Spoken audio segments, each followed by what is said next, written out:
This is the Bigger Infinity Podcast, a Violet Spark production. Welcome to the Bigger Infinity Podcast, where we unzip and shrug off perceptions and beliefs, and maybe even a little bit of our reality. This is a podcast to inspire a journey of discovery and self-discovery, but also to inspire a little bit of curiosity and playfulness. Join me on this journey as we explore unlimited possibilities and create a bigger infinity. Welcome to the Bigger Infinity Podcast. This is episode 5, and I know all 4 of you that are watching me are so excited to get another episode. Sorry I didn't do one last week. I was doing an expo kind of trade show thing all weekend, and it was really exciting. Also, while I intended to do some solo episodes, I also want to include interview style as well, because I think it's more fun anyway to listen to people converse rather than one person just going on and on and on. So this is my husband, Matt Anderson. Hello. And I've invited him on here. He's my first guinea pig for my interview style podcast episodes. But he's also been my guinea pig over the years as I argue with him on, reflect back to him some of the things, the way he sees things he believes, perceives, just to, get him to expand his mind, because I'm annoying that way. So welcome to the podcast. Thank you. First, I'd like to ask you about these. Why? Put that away. How do googly eyes bring you a bigger infinity? Really? This is how we're going to start it? No. Okay, no. But okay, so part of the bigger infinity, I think one of the most important things is play. And we play a lot around our house. We play jokes, we put googly eyes random places, we just do weird things to see if other people will notice, like hide things, or I don't know. For a while we had a clown that would make its way into weird places and scare people. We have like random Nerf gun fights, and I don't know. Yeah, we even got your mom involved one time. Yeah. Play is really, really important. So I don't have any questions prepared. We're just gonna wing it. All right. I don't have any answers prepared, so this works out great. Okay, so I guess, I don't know. The whole idea for the podcast is bigger infinity. And while we have no idea what infinity actually feels like with our limited minds, like for me, it's just the concept, and you've heard this before.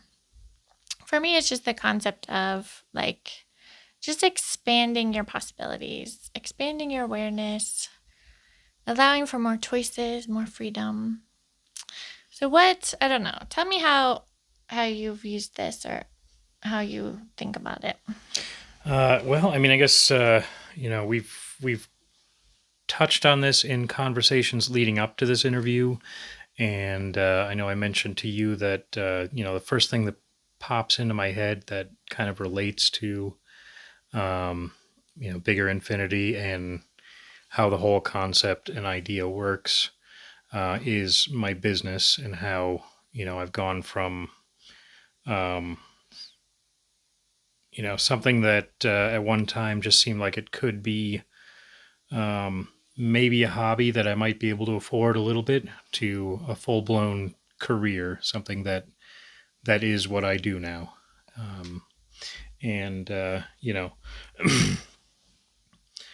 I guess what that means is basically, the reason it was nothing but a hobby was because that's all I could imagine it to be.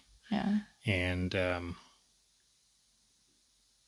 I mean, you just, without very many words, you just taught me that no, it can be whatever you want it to be. It just, it just is. If you want it to be everything, just do it. Yeah.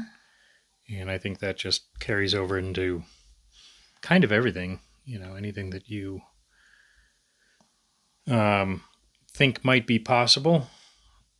It's absolutely possible. And I mean, if you, um, it's very easy to think small without realizing you're doing it. Yeah, so like what are some of the things, I don't know, stories or beliefs that you had initially that you feel like you've overcome? In relation to the business or just in general, or Either. yeah, I mean, I guess um, stories would be, like I said, just telling myself that um, this isn't going to make money. It's not something that I can do for a living. It's just not going to work out. So, why? So don't quit your day job. Yeah. Literally, that's how I started my business, was to just quit my day job. And it, it wouldn't have been possible without that. It just, I guess, like I said, it's just a matter of thinking bigger than you're thinking. It's just, um, you hold back from actually doing things you want to do because you think you can't do them. They're not going to work. It's not going to be something that will function within your lifestyle, but, you know, almost anything can. Tell us what you do, by the way. I make custom wedding rings. And yeah, that's what I do. I make custom wedding rings. I make them mostly by order, but I try to, you talked about taking time to play. For me as a business, that's just me taking time to just make rings because I had an idea in my head, and that's where I learned to do most of where I learned most of the skills that I have for making rings is just thinking of an idea and trying to make it work. Yeah. I mean, you've been very artistic your whole life, and Yes. I think you've tried a bunch of different things, but you found something, well, you found a few things that you really enjoyed doing and, played with, and just having like so much creative energy and creative inspiration that is like channeling through you all the time is pretty amazing. So it's just interesting because we have conversations all the time. Like we actually inspire each other. We'll be talking about our own stuff and what we want to do with it and thinking about all the different possibilities, and we just sort of feed off of each other's energy, and we inspire even more of that kind of creative energy that we then like channel into our various projects. And I think it helps. I mean, I think it does help to like have somebody to talk to about it. I don't know, and somebody who can support you if you can't quit your day job and you don't really have like another person immediately, like maybe you have a friend that you can talk to and just kind of bounce ideas off of, and have them reflect back. Because I just remember you, yeah, like you would limit yourself. Like you're like, well, I could do, I don't, it was just gonna be a small business, and I don't think I can ever make like a lot of money doing this. And I'm like, well, why not? Why not? And then you start wondering why not, right? Yeah, I mean, it's absolutely possible. I don't make a lot of money at it yet. But I make more than I used to, and I will continue to make more. And, you know, and that's with it not even being about the money. It's just, the career I was in before this. I was in sales, and it was slowly killing me.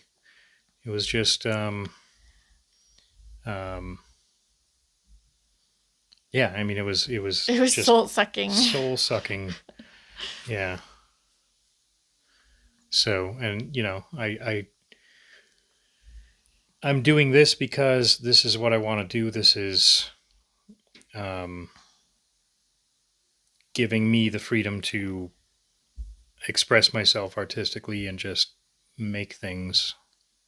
Um, and to me, that's what makes life worth living, is just being able to make things. Yeah. And like being able to follow your creative Hmm. visions. But I mean, yeah, I've watched you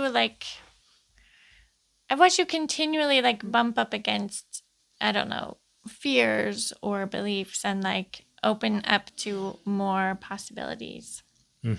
like over and over again. Yeah, and still going on. It's and that's going to be something that will always happen, I think. Can you like describe, I don't know, how that feels and how you get yourself to like overcome like what's limiting you to open up to the possibilities?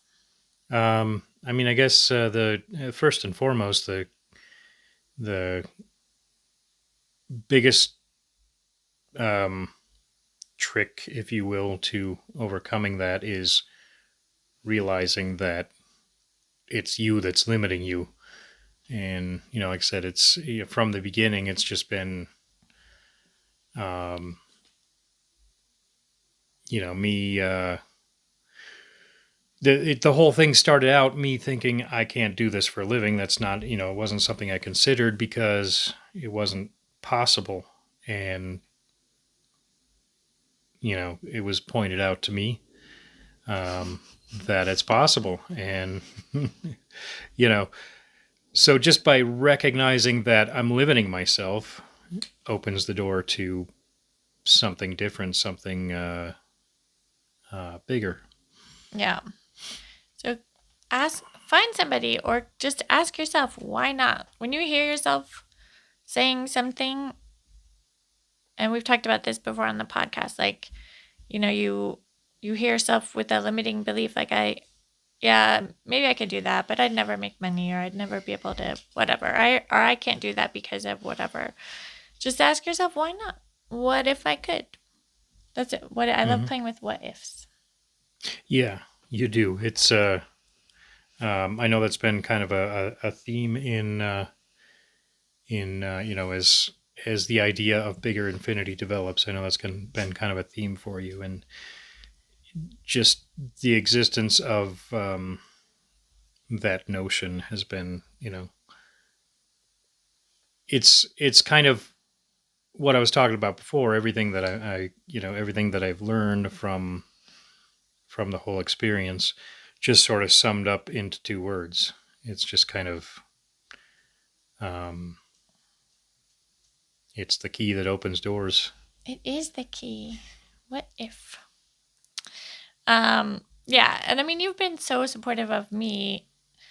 When we met, he wasn't really into any of the things that I tend to do at the moment, but he's like very, very supportive and open to, holding my reality as well as his own reality. And we don't always agree, but we respect each other's Hmm. realities. We should do a podcast on relationships sometime. Okay. But yeah, like, and you're so supportive of me and, encouraging me to follow through on my own creative inspiration and and all that. So you're also very intuitive, and you follow your creative inspiration, but you also listen to your intuition and follow your gut instincts. And I always think that's really amazing because people have a hard time doing that. Mm-hmm. Um, so I wonder if you could talk a little bit about um, how you listen to your intuition, and I want you to tell people about the digitizer. The digitizer. The Okay. digitizer. Uh, yeah. I mean, I guess um, just from what we were talking about, just to segue into this, That's sort of how I approach art is, just kind of like I used to do some wood turning, and that was a big part of how my business got started was wood turning. And I used to say, I'd have a piece of wood that I'd put on the lathe, and I would just kind of pay attention to the wood and ask it what it wants to be. And I mean, not all the time, but much of the time, that's kind of how I approach that. And I guess just in life and social and personal situations, I try to approach it the same way. I just kind of walk in and discover through conversation or just paying attention to the feelings that I get, how what's going on, what needs to happen, how to proceed. And the digitizer. Okay, so actually, the name comes from an episode of Bones from way back. There was a scene where some information was gathered about a case they were working on, and one person was asked to feed it into the digitizer, which I thought was just hilarious that a TV writer would actually write that as part of the script. But how it relates to me, I have this thing that I do where if I'm trying to kind of figure out a situation, I've got something I'm struggling with, something I'm not sure what to do with. I have sort of, it's hard to explain. I've sort of developed a compartment in my brain, which I call the digitizer. And I will take all of the information that I have about, what I'm struggling with, and I will feed it into the digitizer. And I do that before I go to sleep. And, this may not work for everyone. I have no idea, but it works for me. I'll just kind of let that out of my conscious mind and feed it into the digitizer, go to sleep, and about 60 to 80% of the time, I'll just wake up knowing how to handle the situation. I love that. I think that's so cool. Or at least know something about how to handle the situation. Maybe not all the answers, but at least enough to calm me down enough to think through it. Well, no, I think that's so important because so many people just overthink. And I mean, I know you're an overthinker a little bit, but so many people struggle and they like fight against the problem. And it's like if you're in a river and you're bumping up against a rock and you're just bumping up against the rock instead of letting the river take you around the rock, and so many people spend so much energy analyzing, thinking, like trying to solve a problem, and I think it almost makes it worse. So if you can just kind of surrender, I mean, you can call it the digitizer. I just love this example. You can feed it to your digitizer or just kind of surrender it to the universe, to whatever outside force that you like to believe in, and just be receptive to information. So, and then you can just go for a walk or do dishes or meditate, and all of a sudden the answer will come to you. And I think it kind of illustrates, like you're talking about how, in the beginning of all this, I wasn't really into the kind of stuff that you're that led into this whole bigger infinity thing. And that is to say the spiritual side, the sort of metaphysical, right. That sort of thing. I am and I'm not. And that is to say that I have the digitizer, which is this part of my brain that processes this stuff behind the scenes, so I don't have to worry about it. Yeah. Somebody from your side of the screen might say, well, that's the universe, telling you what you need to know, Maybe. or something like that. Yeah, I mean, there's a lot of different ways of looking at it, and Well, yeah, and that's the thing is that in your reality, your bigger infinity can be more spiritual or religious or scientific, or you can call it labels. Can be anything you want them to be. So if it works for you, like it's about finding what works for you in the long run, right? I would say so. Whatever makes your life easier, whatever makes your life more interesting and enjoyable. That's what it's all about, because we can talk about what we do and we can talk about how we create bigger infinity. And then it just kind of gives you ideas or ways to think about how you in your life can make your own bigger infinity, because everybody's different. Everybody's realities are different. And I love them all. Yes. I love how your brain works. And it's true that I kind of come to this from both a spiritual metaphysical pathway and a scientific pathway, because I actually really enjoy the science behind why, energy work, Reiki works, or, how meditation works. Like, I find that really fascinating. But yeah, your brain is so interesting. Would you like to donate it to us for science? I can't. I've been trying to get it out, but So I was trying to think of the quote from Ghostbusters. I couldn't think of it. Where he tells them. Oh, anyway, I won't go there. But your brain is really interesting. How you just have an interesting way of thinking about things, and like. So I've done a lot of like visualization meditation with you. Well, maybe not a lot, but a little bit. And I will kind of walk you through a visualization. And you're actually really good at visualizing and seeing things and understanding things. I'm trying to think of a better example of how you like tell me you think about things in your brain. It's kind of when you're describing things to me, it shows up in my head kind of like a movie. It's fully cinematic with,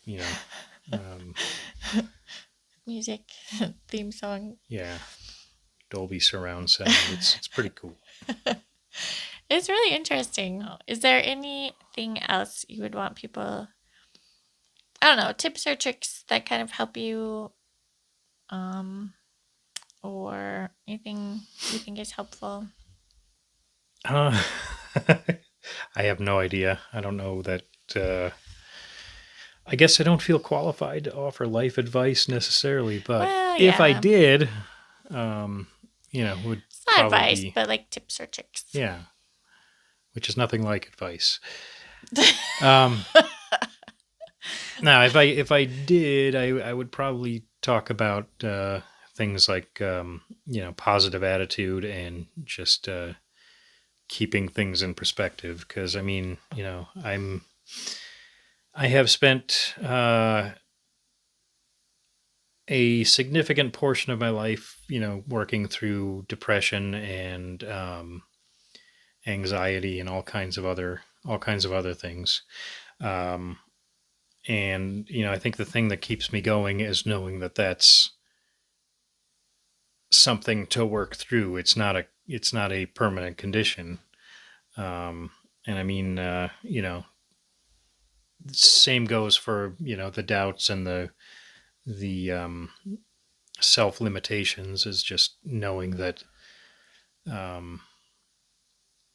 this is not to say that it's all in your head, but it all runs through your brain, and you put it into the digitizer and it will work itself out. I mean, and it's temporary. Yeah. So we're really good about just allowing each other to feel what we need to feel. Because you mentioned being positive, and it's not about being positive all the time. Like, Yeah, it's impossible. It's unrealistic to be positive all the time. Yeah. And I talk about reframing your story, but I think before you can even get to that point, you have to feel whatever it is you're feeling and allow it. Yeah. Yeah, I mean, I guess when I say be positive, you're right. It's not, it's not about being all smiles and being cheerful and, you have no reason to be down because life is fine. Life is not always fine, and when I say being positive, I mean knowing that you're going to get through it. Yeah. If you feel like crying your eyes out, do it. Yeah. There's nothing better for you. Yeah. And that it's kind of sometimes not a wonderful feeling to be down like that, but it's part of the process. I've talked to you about I've talked to you before about sort of this image I have of feeling emotions where I sort of picture it like a computer sort of processing things. I guess um, thinking through what we've talked about up till now, I think this video is going to make me look very nerdy, but I'm okay with that. So yeah, feelings and emotions. You can't just logically talk yourself out of feeling that. It has to process. You start from one end of the process and you let the program run until it gets to the end. And that's, you can take steps to teach your brain and your emotions to process this faster or more efficiently and have better outcomes, but there's no getting around it. You have to. I have love that. these emotions, you're going to feel them. I love that. You have to let the program run, because if you stop it in the middle, you're just going to cause your processor to implode or something. Yeah, I mean, that's just as an you're analogy, just repressing stuff. Yeah, as an analogy, It's that's beautiful, because if you repress your emotions or you ignore them or deny them, you are actually going to cause yourself physical illness. So if you let the program run and you learn that there is an actual arc to your emotion and you let it come to its natural conclusion. I know a lot of times if you're like, especially if you're like really, really upset, part of you feels like you're just going to feel that way forever. Especially if you're like, if I let this emotion out and I let it, if I let myself cry, I'm going to feel like this forever. There's sort of a little fear that that's true. But once you learn that if you just let the program run, you let it out, let your emotional arc come to its natural conclusion, like light at the end of the tunnel, then you're gonna feel better. And it does get easier and the program runs faster. Yeah. And that's one thing, as I've gotten older, that's one thing that I've kind of learned to do is just, when something's happening inside of me, I've got emotions welling up. I've got things going on that, I need to deal with one way or another. I'm far more able now than I was, 20, 30 years ago to recognize that that's happening and actually confront it and deal with it. And that's, I feel like that's a very important thing, is just to, I guess, I had a tendency when I was younger to live in denial of the fact that I was, that I had an issue to deal with. It'd be like, it's not really that big of a problem, so I don't need to feel this way. Yeah, you do. Well, yeah. And in some cases it's almost, if we allow that whatever we're feeling to be okay, then we feel like there's something wrong with, like, there's a part of us that thinks there's something wrong with us, when in fact it's fine. Like, if you just allow it, and you use the word confront, and I'm going to pick on that a little bit, because I would argue confront, like, that's very confrontational. You don't even have to confront By definition. what you're dealing with. You just allow it. Like, don't be the rock in the river. Just like let it flow. And the more energy you use fighting against whatever situation you're going through or whatever you're feeling, the more you're actually going to make it worse. The more your suffering will increase. Mm-hmm. And so, just like allowing that and allowing it to be okay, to not judge yourself and know that it's just the program. It's not you. There's nothing wrong with you. It's just this program, this biological, emotional program that needs to run to kind of clear itself out. That's kind of it's almost like, if you want to use a computer reference, like it's how the computer kind of repairs itself, or like our bodies would we have to let it go, because if we hold it in, we will make ourselves sick. So you kind of have to let it go. Yeah. And maybe, confront maybe wasn't the best word there. I think that's what it felt like, 20 years ago when I, started to realize that I wasn't going to get away from, the the program, as I put it. But, felt like I had to get in there and take this process and this emotion and wrestle it down. But yeah, I mean, like you said, it's more, it's not quite that. It's,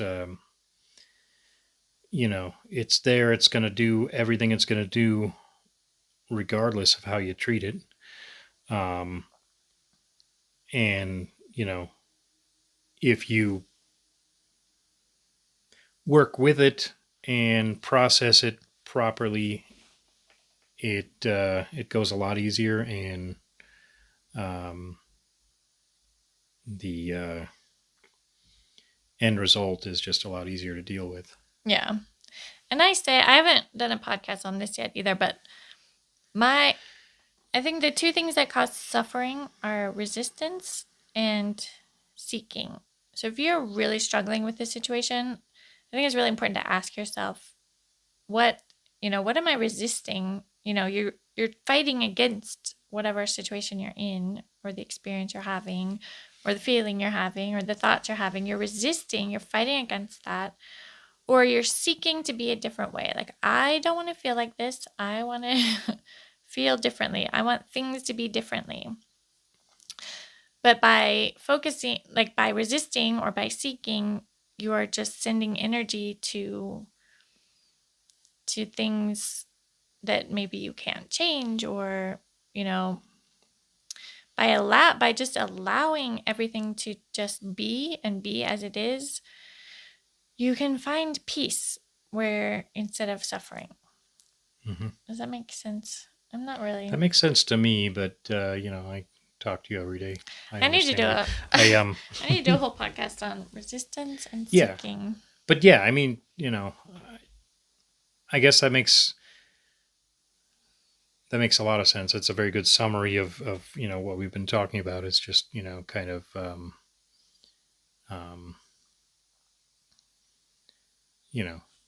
letting all of this be a part of you, and you are a part of it. Yeah. And somehow that just seems to create more choices. Mm-hmm. And a bigger infinity. Poof. Poof, bigger infinity. So, confronting I use the word confronting. By observing your limiting beliefs, mm-hmm. playing with what ifs. Like, what if I could do it? What if I just did it? Mm-hmm. You can do anything you want. And let's talk about those people who can't quit their jobs. What if you just can't up and quit your job? Yeah, I was very fortunate to have that opportunity at the time. I would argue you're not stuck. Like, whatever situation you're in right now, you are not stuck. You have so many more options and choices than you think you have. You can look for different jobs. Like, really think about, take the opportunity while you're at, the job that you have, to figure out what it is you're passionate about. I mean, you're lucky that you did find what you're passionate about. Mm-hmm. There are a lot of people who don't know yet. And I guess I didn't even really find out what I was passionate about until my, mid 40s. So sometimes it takes a while. But if you can find a way to enjoy what you're doing right now, find a way to make it meaningful.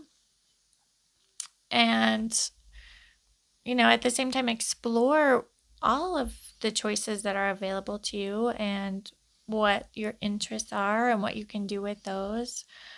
Um, I have another job that actually makes money.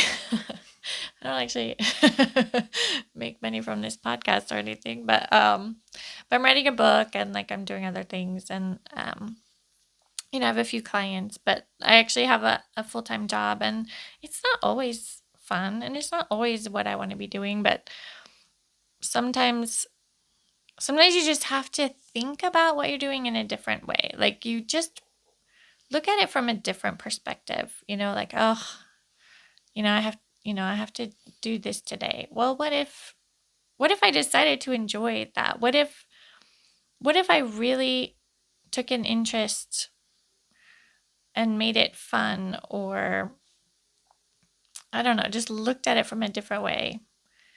And then what if I can make it more relevant to what's meaningful to me in my life? It's really hard to do, but if you can do that and enjoy what you're doing while you're being receptive to other options and other realities and other jobs, and not that I'm looking for another job if anybody from my work is watching this, but so if you can find meaning in what you're doing, if you can also appreciate the contrast. I don't know if anybody watches Abraham Hicks. I love those videos. They're very motivating. But if you appreciate the contrast of what you don't like in your life right now, it actually guides you to what you do want. So you put your energy on what you do want, not what you don't want, because you don't want to send energy to what you don't want, because you'll just bring more of that into your life. So you appreciate the contrast. Oh, okay, this is showing me what I don't want. And then you focus on what you do want and you dream. You dream about what you want. Like you can envision the most elaborate vision of your future of what you really want. And you can bring that in. I call this quantum looping. You bring that into this life. You can actually imagine what it feels like to have the thing you want. And I know this sounds like seeking, but it's a little bit different because it's just like holding that reality and being receptive to it. You imagine like how you want your life to be, and you bring that feeling into this now moment, and you can actually feel that, and somehow it makes you appreciate and feel gratitude for how you're feeling in this moment. So it's different from seeking because you're not wishing you felt a different way. You're actually bringing that feeling into this moment and feeling everything you can have. And you and I, we have like big plans and visions for the future, and we do this all the time. And it's actually, if you do have someone that you can kind of manifest with, it makes it way more powerful. So we will like envision what we want for our future, and we just know. And this is how it's different from seeking. It's like, oh, I don't like the way I feel. Okay, this is seeking. I don't like the way I feel. I wish I could feel like this. And it's almost from that victim mentality that I talked about in the last episode. Like, why don't I get this? This is what I want. Why don't I have this? But it's different. Like, this is like manifesting or quantum looping. So we envision our big plans for the future, and we can see it, and we talk about it. And we like, when we go on walks, we like pretend we're on our, property that we're going to have. And we're like bringing that feeling into our present moment. And it feels really beautiful. Mm-hmm. I love that, and I love that we can do that together. Yeah. I mean, it's kind of you talked about just being out on walks and just imagining this is our property, because what we want to do is get out of the suburbs and be in a large wooded property. We're doing that. We are. That's something that's in the works, and We have manifested the heck out of it. we picture it when we're out on walks, especially if we're in wooded areas, and it becomes very real at the moment, and it becomes easier to the more real it feels, the more possible it becomes. Yeah. So it's like we're holding that reality because we know that we will have it.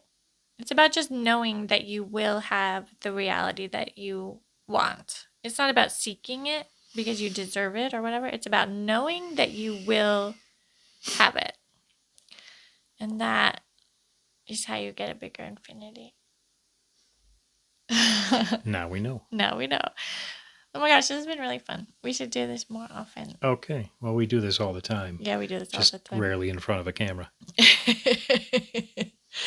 Well, thanks for joining me on my podcast, and thank you for having me. We'll have to do one on relationships because I know people love getting relationship advice and especially if they didn't ask for it. Exactly. I know.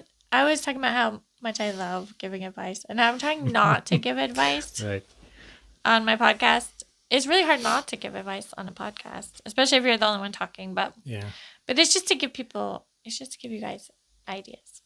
But it won't be advice so much as just this is how we do it. Yeah, this is how we do it. If it works for you and you want to take it as advice, sure. Yeah, exactly. Do it. Yep. I love it. All right. Well, thank you for tuning in. And I hope you have a great day. Make fun choices.